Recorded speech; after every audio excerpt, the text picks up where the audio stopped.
একাই আছি গাইস, খুব ভয় লাগতেছে। রাত 12টা মানে কি, একাই আছি। তারপরে ব্রিজে কোনো লোকজন নাই।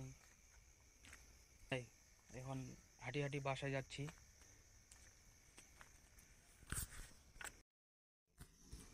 তো এক জায়গায় ঘুরতে গেছিলাম, এখন যাচ্ছি বাসায় একা একাই।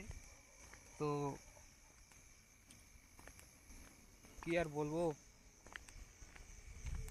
একা একা বাসা যাচ্ছি, তারপরও ভিডিওটা করতেছি। ভালো লাগলে লাইক কমেন্ট শেয়ার হবে। আর বস, এত কষ্ট নিয়ে ভিডিওটা বানাচ্ছি, তারপরে যদি লাইক কমেন্ট শেয়ার না হয় তাহলে কেমনটা লাগে। এই যে ডিজিটা, খুব রাত্রেবেলা তো। আর একটু পরেই আমার বাসাতে চলে আসবো, কিছু দূর, কিছুক্ষণ পরেই বাসায় ঢুকবো। আর একটা নতুন ভিডিও দেখার জন্য অপেক্ষা করুন। সবাইকে ধন্যবাদ। তো টাটা, বাই বাই, ভালো থাকবেন সবাই।